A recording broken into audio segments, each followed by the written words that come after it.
Hello everyone, welcome to KMIT Solution Services. My name is Raman. इस lecture में हम start कर रहे हैं इंट्रोडक्शन टू सी। इसको मैंने 3 पार्ट्स में डिवाइड किया है। पहला part introduction to C. Second में हम डिस्कस करेंगे कि सी लैंग्वेज क्यों लर्न करनी चाहिए।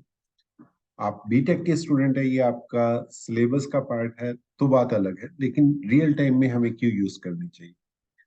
थर्ड पार्ट में हम डिस्कस करेंगे कि सी के कंपाइलर्स कौन कौन से हैं। तो लो स्टार्ट करते हैं हम इंट्रोडक्शन टू सी से।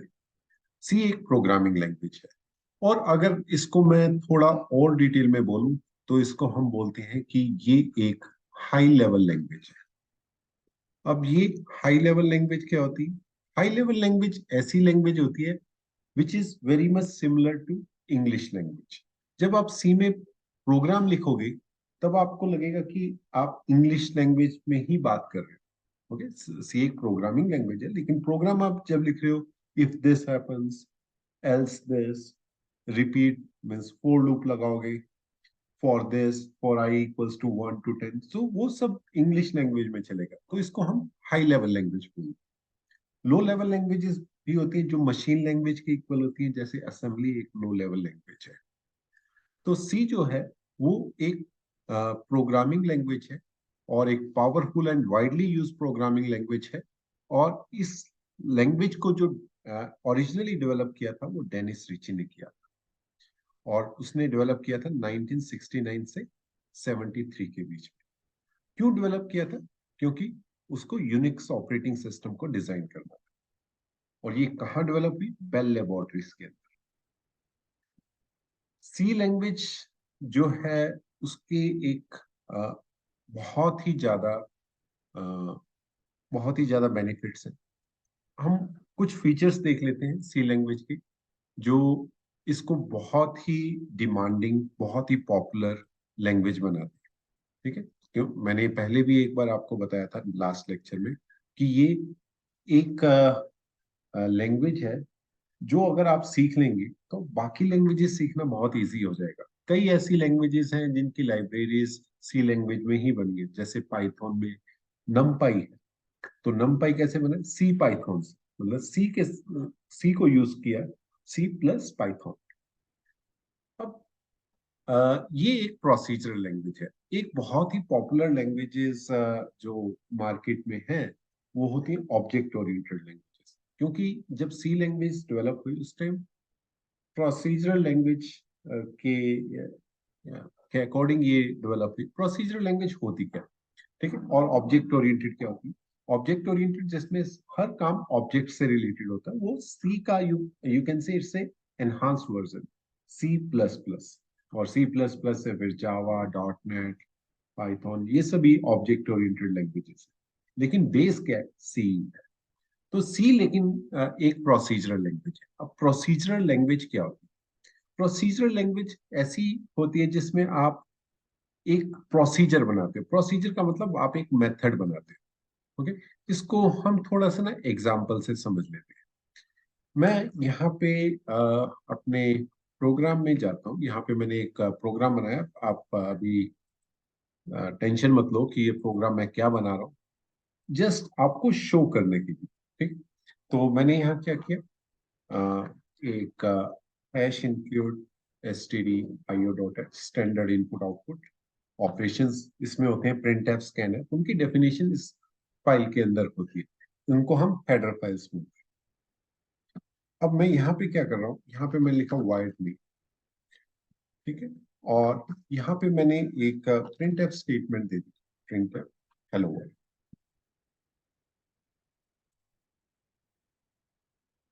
ये एक वेरी सिंपल स्ट्रेट फॉरवर्ड सी का प्रोग्राम है। लेकिन अगर मैं इसमें बहुत सारे ऑपरेशंस कर रहा हूँ, यहाँ तो मैं एक सिंपल हेलो वर्ल्ड ही प्रिंट कर रहा हूँ। मान लिया आपको एक कैलकुलेशन करनी है जो कि बहुत कॉम्प्लेक्स कैलकुलेशन है, अर्थमेटिक ऑपरेशंस यूज हो रहे हैं, अलजेब्रा यूज हो रहा है, हो सकता है मैथ की कुछ लाइब्रेरीज यूज हो रही हो। तो अगर आप सारा प्रोग्राम यहाँ लिखोगे तो क्या होगा कि ये मेन फंक्शन है, ये बहुत बड़ा हो जाएगा। ठीक है, मान लिया आपकी 1000 लाइन्स है, तो मेन लाइन नंबर 3 से स्टार्ट हो रहा है और 1000 लाइन पे एंड हो रहा है। तो ऐसे प्रोग्राम को थोड़ा डीबग करना मुश्किल है, इसलिए हम क्या करते हैं, हम इसमें फंक्शंस बनाते हैं। जैसे मैंने यहाँ लिखा y, this is my calculation 1, और यहाँ पे मैं अभी ज्यादा टफ प्रोग्राम नहीं लिख रहा, अदरवाइज आप कंफ्यूज हो जाएंगे। हम टफ प्रोग्राम बनाएंगे, हम चेस का एक बोर्ड भी बनाएंगे इसके अंदर, हम इसके अंदर कैलेंडर भी बनाएंगे, बहुत सारी चीजें बनाने वाले हैं, ठीक है। लेकिन अभी बहुत इनिशियल स्टेज पे है, इसलिए इसको अ, आसान लैंग्वेज से समझते हैं, ठीक है। यहाँ पे मैंने लिखा printer, this is this is calculation 1, okay. Real time में क्या होगा, यहाँ पे आप कोई कैलकुलेशन करो। इसी तरह मैं यहाँ पे एक और लिख देता हूँ, कैलकुलेशन 2, ठीक है। और ये कैलकुलेशन मैंने यहाँ लिखी print F, print F print करने के लिए आपके आउटपुट्स को लिखा। और यहाँ पे मैंने लिखा दिस इज कैलकुलेशन 2, कैलकुलेशन 2। तो अब मैंने क्या किया, ये दो मेथड बनाए। ये क्या मैंने बनाए, दो मेथड। तो इसमें मैं कमेंट डाला, और यहाँ पे मैंने लिखा this is my procedure 1, okay. तो ये मेरा प्रोसीजर 1 है, और ये मेरा प्रोसीजर 2 है। प्रोसीजर 1 क्या कर रहा है, कैलकुलेशन 1 कर रहा है। प्रोसीजर 2 क्या कर रहा है, कैलकुलेशन 2 कर रहा है। तो मैंने यहाँ लिखा प्रोसीजर एंड 2, राइट।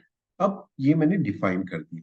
जब जरूरत पड़ेगी मैं कैलकुलेशन 1 को यूज कर लूंगा, जब जरूरत पड़ेगी मैं कैलकुलेशन 2 को यूज कर लूंगा, और उसको मैं कॉल कर लूंगा। अभी मैं दोनों को कॉल कर रहा हूँ। यहाँ मैंने यहाँ लिखा कैलकुलेशन 1 को कॉल किया मैंने, यहाँ पे मैं कॉलिंग कर रहा हूँ, कॉल द प्रोसीजर और मेथड और फंक्शन, कुछ भी आप बोल सकते हैं। तो कॉल द कैलकुलेशन 1 फंक्शन। ये जो पैरेंथेसिस ब्रैकेट्स लगाते हैं, इसको हम अगर लगा देते हैं तो वो फंक्शन बन जाता है, जैसे कैलकुलेटर और कैलकुलेशन 1 फंक्शन, ठीक है। और यहाँ पे मैं लिखा कैलकुलेशन 2 फंक्शन। ये कैसे आ रहे हैं प्रोसीजर, ये विजुअल स्टूडियो कोड यूज कर रहा हूँ मैं। आपको अभी मे बी 2-3 लेक्चर के बाद मैं आपको बताऊंगा कि आप कैसे ये प्रोग्राम लिखते हैं, क्या क्या सॉफ्टवेयर चाहिए, वो सब हम डिटेल में डिस्कस करेंगे। लेकिन अभी आप सिर्फ कंसंट्रेट करिए, आप इसको इस प्रोग्राम को एग्जीक्यूट मत करना, मतलब क्यों, अगर आप बिल्कुल न्यू, ठीक है। तो यहाँ पे क्या कर रहा हूँ मैं, कॉल कैलकुलेटर, ठीक है। तो ये मेरे पास सेकेंड प्रोसीजर हो गया। अब मैं इसको एग्जीक्यूट करता हूँ। तो इसको एग्जीक्यूट करते हैं। मैं यहाँ पे व्यू टर्मिनल करता हूँ, मैं एक कंपाइलर यूज कर रहा हूँ इसके अंदर, जीसीसी, ओके। सो जीसीसी, और यहाँ पे मैंने लिख दिया, मेरी फाइल का नाम क्या है देखो, जो सी की फाइल्स हैं वो डॉट सी से एंड होती है, ठीक है। मेरी फाइल का जो प्राइमरी नेम है वो मेन है, और उसका सेकेंडरी नेम या एक्सटेंशन उसकी डॉट सी। तो मैंने यहाँ क्या लिखा, जीसीसी। तो ये क्या करता है, ये एक एग्जीक्यूटेबल बनाता है। अभी यहाँ पे ए डॉट ई एक्स बना है, तो मैं इसको ए को एग्जीक्यूट करता हूँ। तो तो देखो यहाँ पे क्या कर रहा है, दिस इज कैलकुलेशन 1। मैंने स्लैश एन नहीं दिया, वो न्यू लाइन के लिए होता है, तो उसने एक लाइन पे स्लैश एन से न्यू लाइन आता है, मैं यहाँ पे स्लैश एन लगा देता हूँ। इसको दोबारा कंपाइल करने के सेव करेंगे इसको, इसको एग्जीक्यूट किया, तो देखोगे this is calculation 1, this is calculation. तो सी क्या है, सी एक प्रोसीजरल लैंग्वेज है। तो ये बोला which means it follows the step-by-step procedure for solving the problem. It uses the function to structure the code and divide the program into smaller and manageable tasks. अब कुछ प्रॉब्लम आती है आपको task 1 से रिलेटेड, जैसे आपको calculation 1 से related problem, तो आप क्या करोगे, आप सिर्फ इसी प्रोसीजर को देखोगे या इसी फंक्शन को देखोगे, उसी को डीबग करोगे। इसमें कुछ प्रॉब्लम प्रॉब्लम ही नहीं है, तो क्या होगा कि आप इस फंक्शन को डीबग नहीं करोगे, या आपको प्रॉब्लम नहीं है तो आप इसको अननेसेसरीली डीबग नहीं करोगे। तो प्रोसीजर से क्या होता है ना, आपकी डीबगिंग इजी हो जाती है, ठीक है। चलिए, नेक्स्ट है पोर्टेबिलिटी। अब देखो क्या है कि ये मैंने एग्जीक्यूटेबल बनाया, मैंने अपने विंडोज सिस्टम पे बनाई। जहां जहां विंडोज के प्रोग्राम एग्जीक्यूट हो सकते हैं मोस्टली विंडोज पे ही होते हैं। तो मैं क्या करूंगा, ये a.exe उनको दे दूंगा और वो एग्जीक्यूट कर ले। जब आप अपनी सी के प्रोग्राम की कोई भी एग्जीक्यूटेबल बनाते हो, ठीक है, वो डिपेंड करती है ऑपरेटिंग सिस्टम कौन सा है, क्योंकि सी लैंग्वेज लिनक्स बेस पे भी एग्जीक्यूट होगा, सी प्रोग्राम आपका मैक ऑपरेटिंग सिस्टम पे भी होगा, सी आपका विंडोज पे भी होगा। तो अलग अलग टाइप की फाइल्स बनती है। जैसे लिनक्स में आपकी डॉट आउट करके एक फाइल बनती है, यहाँ पे a.exe बनी है, तो उसमें a.out बनेगी जब आप ये कमांड एग्जीक्यूट करोगे। ठीक है। तो सी लैंग्वेज इसका मतलब विंडोज में भी चल सकता है। सी लैंग्वेज आपका जो कंपाइलेशन और एग्जीक्यूशन है वो आपका लिनक्स पे भी हो सकता है, मैक पे भी हो सकता है। तो यही मैं यहाँ पे बता रहा हूँ, portability. C program can be easily ported and moved across the different platform and operating system with the minimal changes. The portability is the one of the reasons C popularity in the system level programming। ठीक है। तो अगर मेरा सी का programme है, अब देखो ये वाला जो प्रोग्राम है, ये मैंने जो प्रोग्राम लिखा है, इस प्रोग्राम को मैं एज इट इज उठा के लिनक्स में भी चला सकता हूँ। ठीक है, मुझे ये जीसीसी कंपाइलर या कोई भी एक कंपाइलर चाहिए और ये चल जाए और मेरी एग्जीक्यूशन, मेरी एक एग्जीक्यूटेबल फाइल बन जाएगी। तो ये पोर्टेबल है, मतलब आपने लिनक्स में प्रोग्राम लिखा, वो आप उठा के कोड यहाँ पे ले आओ, यहाँ पे एग्जीक्यूट। नेक्स्ट है एफिशिएंसी। अभी देखो क्या है ना, जो सी लैंग्वेज का मेन पर्पस है, हम इसमें बहुत सारे ऐसे कोड लिखेंगे जैसे फैक्टोरियल निकालना फिर के, लेकिन वो एक्चुअल पर्पस नहीं है सी लैंग्वेज। उसके लिए आप कोई और प्रोग्रामिंग लैंग्वेज यूज करो, उसमें इनबिल्ट फंक्शन होंगे। ठीक है, लेकिन जैसे आप बीटेक के स्टूडेंट हो, आपको तो वो स्टार्टिंग से प्रोग्रामिंग सीखनी है। तो उसमें क्या होगा, उसमें आप इसलिए वो सीखते हो फॉर लूप कैसे यूज करना है, फंक्शंस कैसे यूज करना है, पॉइंटर्स कैसे यूज करना है, वो सब होगा। लेकिन सी लैंग्वेज का मेन पर्पस क्या है, सिस्टम लेवल प्रोग्रामिंग। तो जो सिस्टम लेवल प्रोग्रामिंग के लिए क्या होता है कि आपने सीपीयू से कम्युनिकेट करना है, आपका प्रोग्राम सीपीयू से कम्युनिकेट कर रहा है, डायरेक्टली मेमोरी को एक्सेस कर रहा है। तो उससे क्या होगा, उससे उसकी परफॉर्मेंस जो है वो बहुत हाई होगी, क्योंकि सी लैंग्वेज लो लेवल जो हार्डवेयर रिसोर्सेज है उनसे कम्युनिकेट कर रहा है। So C is known for its efficiency and high performance. It provides low-level access to memory and system resources, allowing programmer to write efficient code। ठीक है, तो अगर आपने कोई वेरिएबल लिया, उस वेरिएबल का आप एड्रेस भी फाइंड आउट कर सकते हैं, आप उसके एड्रेस तक जा सकते हैं, मेमोरी एड्रेस तक। तो तो आप सोच सकते हो कि कितना एफिशिएंट प्रोग्राम होगा वो। मॉड्यूलैरिटी, मॉड्यूलैरिटी का मतलब वही है जो अभी हमने प्रोसीजर्स में पढ़ा है, कि आप एक बड़े प्रोग्राम को छोटे छोटे प्रोग्राम में डिवाइड कर दो। फॉर एग्जाम्पल, जैसे आपने एक प्रोग्राम बनाना है और उस प्रोग्राम में आपने लिखा कि मुझे सिंपल इंटरेस्ट निकालना है, मुझे कंपाउंड इंटरेस्ट निकालना है, राइट। ऐसे दो दो चीजें करनी, ठीक है। तो आप अगर एक ही फंक्शन में लिखोगे सब कुछ, तो थोड़ा हो जाएगा, लेकिन वो एक बेटर वे नहीं है। बेटर वे क्या है, आप एसआई का एक फंक्शन बनाओ, आप कंपाउंड इंटरेस्ट का एक फंक्शन बनाओ और फिर उसको कॉल करो। तो ये मॉड्यूलैरिटी में आता है। नेक्स्ट है कि जो सी लैंग्वेज है उसके पास एक बहुत ही आप बोल सकते हैं एडवांस लेवल की लाइब्रेरी सपोर्ट है। अब वो लाइब्रेरी सपोर्ट क्या होती है, जैसे फॉर एग्जांपल आपने कुछ मैथमेटिकल रिलेटेड ऑपरेशंस करने हैं, तो उसमें एक हेडर फाइल होती है math.h। ओके, हम हेडर फाइल्स के बारे में पढ़ेंगे डिटेल में। इस फाइल के अंदर कुछ फंक्शंस डिफाइंड है, जैसे पावर है। ठीक है, आपने कहा 2 की पावर 3। अगर ये पावर फंक्शन नहीं होगा तो आप क्या करोगे, आपको एक प्रोग्राम लिखना पड़ेगा पावर निकालने के लिए, first number raise to the power second number. तो मैथ डॉट एच फाइल में आपको मैथ से रिलेटेड स्क्वायर रूट निकालना है, तो आप एसक्यूआरटी फंक्शन को यूज कर सकते। तो आपने कोई भी नंबर डाला, उसका स्क्वायर रूट निकाल के दे देगा आपको। इसी तरह आपकी conio dot H, console input output dot H करके एक फाइल होती है।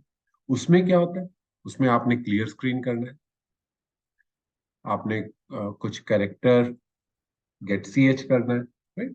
तो ये लाइब्रेरी सपोर्ट।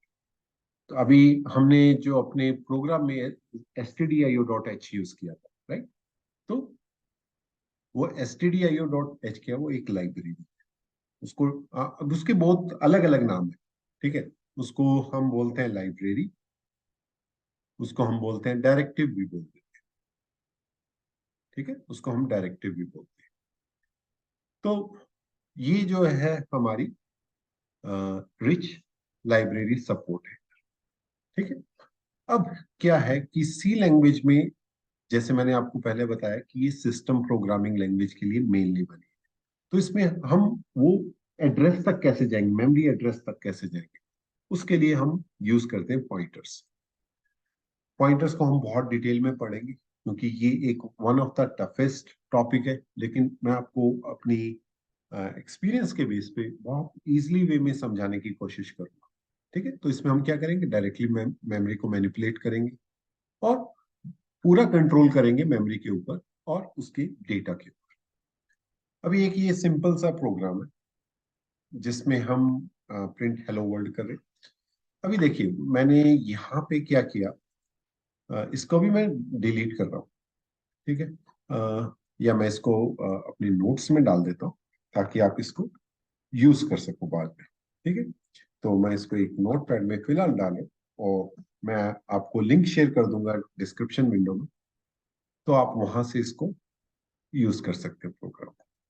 अभी मैं इस सब को हटा, ऊपर मैं क्या यूज कर रहा हूँ, हैश इंक्लूड stdio.h, और यहाँ पे मैं लिख रहा हूँ इंट मेन, ओके? तो अभी ये इंट मेन क्या होता है, और पहले मैंने वाइड मेन लिखा था।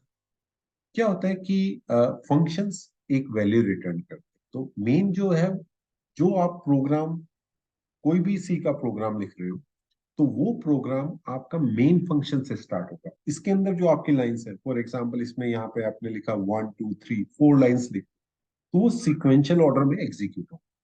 मेन से पहले कुछ लिखा, मेन के बाद कुछ लिखा, मेन का स्कोप क्या है, ये कर्ली ब्रेसेस से स्टार्ट है और ये कर्ली ब्रेसेस पे क्लोज है। तो मेन से पहले कुछ लिखा आपने, मेन के बाद कुछ लिखा, वो एग्जीक्यूट नहीं होगा जब तक आप उसको मेन फंक्शन में कॉल नहीं करोगे। तो इसका मतलब जब मेन फंक्शन एग्जीक्यूट होगा, तो ये इंडिकेट कर रहा है मेरा प्रोग्राम एग्जीक्यूट होगा। तो अब जब मेरा प्रोग्राम एग्जीक्यूट होगा, तो मैं ऑपरेटिंग सिस्टम को बताऊंगा मेरा प्रोग्राम एग्जीक्यूट हो चुका है, सक्सेसफुली एग्जीक्यूट हो चुका है। तो आप क्या लिखोगे, रिटर्न जीरो। रिटर्न जीरो क्या करता है, रिटर्न जीरो आपको ये बताता है कि आपका मतलब आपका प्रोग्राम जब एग्जीक्यूट होता है, वो ऑपरेटिंग सिस्टम को बताता है कि ये प्रोग्राम सक्सेसफुली एग्जीक्यूट हो चुका है, ओके? तो रिटर्न जीरो। तो मैं यहाँ पे भी एक लिख देता हूँ प्रिंट है, और यहाँ पे मैंने लिख दिया हेलो वर्ल्ड, और मैं एस्केप सीक्वेंस स्लैश एन वैसे ही यूज करो, इसमें इतना यूज नहीं है इस एग्जांपल में, लेकिन स्लैश एन न्यू लाइन को इंडिकेट करो। तो देखिए सबसे ऊपर क्या है, stdio.h, ये एक हेडर फाइल, और हैश इंडिकेट करता है प्री प्रोसेसिंग। वो प्री प्रोसेसिंग क्या है वो अभी हम डिस्कस करेंगे। इसका मतलब ये है कि ये देखो, ये जो प्रिंट एफ की डेफिनेशन, वो stdio dot, okay, studio dot H में अवेलेबल है, तभी ये प्रिंट एफ फंक्शन जो है वो मैंने डिफाइन नहीं किया, लेकिन मैं यूज कर रहा हूँ क्योंकि इसकी डेफिनेशन stdio.h में है, ठीक है? तो फिर मैंने मेन फंक्शन लिखा, जैसे मैंने आपको बताया कि जो लाइंस आप मेन में लिखोगे वो सीक्वेंशियल ऑर्डर में एग्जीक्यूट होंगी, और रिटर्न जीरो लिखा ताकि मैं ऑपरेटिंग सिस्टम को बता सकूं कि मेरा प्रोग्राम सक्सेसफुली एग्जीक्यूट हो, ठीक है? और यही चीज मैंने यहाँ पे एक्सप्लेन की। तो अगर आप देखें, hash include, this line includes the standard input output library which provides the printf functions. Int main is the entry point of the C program, और printf एक print statement है, return zero, main function returns an integer value typically zero to indicate successful execution। किसको बताएगा वो बताएगा operating system को, ठीक? तो इस लेक्चर में अभी इतना ही करते हैं, थोड़ा सा लंबा हो गया लेक्चर, लेकिन आई होप आपको ये कॉन्सेप्ट समझ आए होंगे। मेरे चैनल को सब्सक्राइब करें, और बढ़िया बढ़िया वीडियोस डालेंगे, ये मोटिवेट करेगा मुझे थोड़ा। Thank you very much for watching, see you in the next lecture.